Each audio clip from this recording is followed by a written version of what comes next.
Hi, and welcome to Chapter 2. Chapter 1 was about who you are becoming. Chapter 2 is how you're going to stay in this work for the long haul. So, you are here because you care. The impulse that brought you to this training is real and it's powerful and it will carry you through a lot. But I have to tell you something hard. Caring is not enough. Every doula who has ever burned out cared deeply. Every doula who has ever overstepped a professional boundary cared deeply. Every doula who has ever found herself in a legal or ethical situation she did not see coming cared deeply. Caring is the starting point. Structure is what keeps you in the work long enough to make a real difference. This chapter is about structure, and none of it is about limiting you. All of it is about sustaining you. Let's start with the most important boundary in your professional life, your scope of practice. And here's the first thing I want you to understand about it. Scope of practice is not a cage. It is the thing that keeps you safe to work alongside the clinical team. Your scope of practice is the defined line of what you can and cannot do as a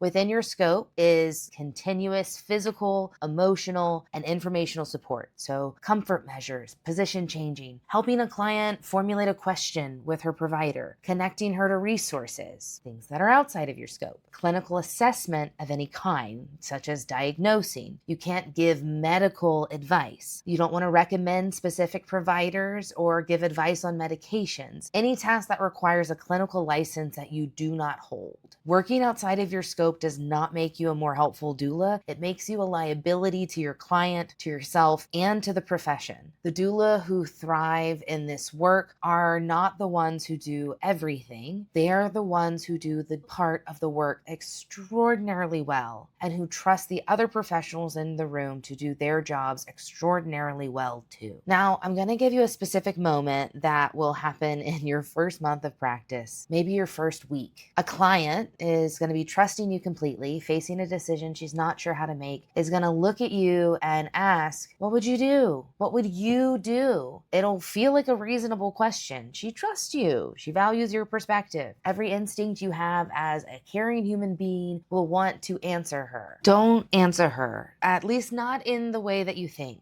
Here's the redirect, and you should practice it until it's automatic. When she asks you, what would you do? You say, it doesn't matter what I would do. What do you need to know to make the decision? That's it. Don't soften it. Don't apologize. Just redirect, because your priorities may be completely different from hers. What you value in birth experience, your risk tolerance, your relationship with intervention, none of it is the same as what she values. If you tell her what you would do, you are imposing your values on her. And this is her birth. So this needs to be her choice. You will get the same question with provider referrals. Do you know a good OB? Who would you recommend for a midwife? Same principle. You don't want to recommend specific providers because you're not in a position to evaluate their clinical skills. What you can do is keep a list and help her think through what her questions to ask are, her decisions, her relationship, your support. So 3 lines plainly stated. No personal advice, no medical recommendations, no recommending specific providers. If you can hold those 3, you're already practicing ethical doula care. There is one more thing in this chapter that I want you to hear about before we move on, because of when in your career you're going to encounter it, is domestic violence. You will encounter it, not in some advanced clinical scenario down the road, in an ordinary prenatal visit, in a casual conversation, in a thing that the client says or does not say about her partner and her home life. Pregnancy is one of the highest risk periods for domestic violence to begin or to escalate. You're going to sit privately with clients in their homes. You're going to build relationships of deep trust. And you will often see things that healthcare providers in their 15-minute visits will miss. Your job when you see it is not to investigate, it's not to confront, it's not to rescue. Your job is to create a safety, a space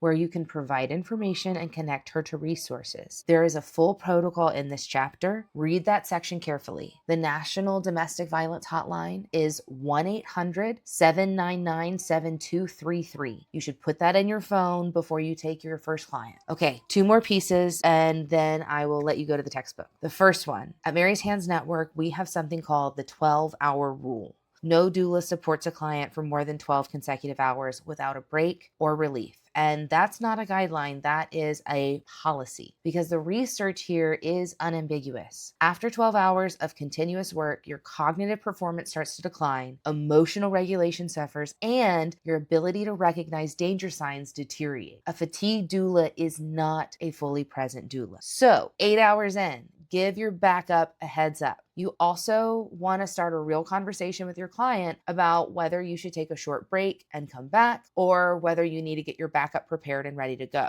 At 10 to 11 hours, you check in again, and that's when you decide. At 12 hours, you're calling your backup. Full stop. Calling your backup is not abandonment. It is professional practice that protects your client and yourself.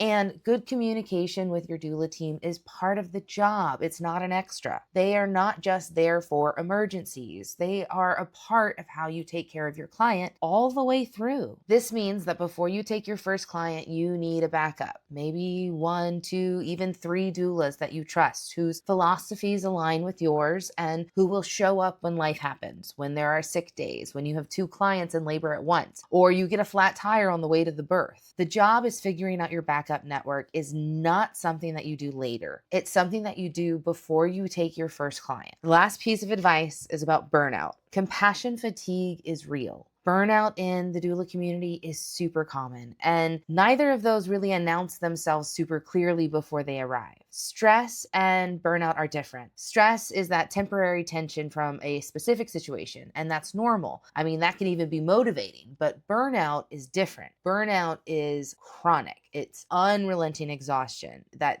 doesn't get better no matter how much you rest. It's a weekend off that doesn't fix burnout. So those warning signs are going to be emotional numbness, or if you start dreading births that you used to get excited about, if you start feeling cynical about the work, or if you feel physical exhaustion that is still there even after you sleep, or even resentment for doulas who contact you. If you recognize that you see 2 or 3 of those in yourself, take that seriously. So that's not a character flaw, but it is an occupational hazard of caring work. The doulas who stay in this work for decades are not the ones who care the most. They're the ones who have built enforced boundaries, a community of other doulas who understand what they carry, most of them a therapist they can process with, a life outside of birth work that is genuinely full, and they need a practice model that is going to pay them enough to sustain them so that they don't eventually resent the families that they serve. Boundaries are not the opposite of care. Sometimes they are the most caring thing you can do. So read chapter 2 slowly, sit with the scope of practice rules, practice that redirect out loud in front of a mirror until the words come out of your mouth without you having to think about them. Put the doula hotline phone number in your phone, as well as the domestic violence hotline, and start thinking about who your backup doulas might be. And before you move on, ask yourself one question. What do you need to put in place in your own life to make this work sustainable for you? I'll see you in chapter 3.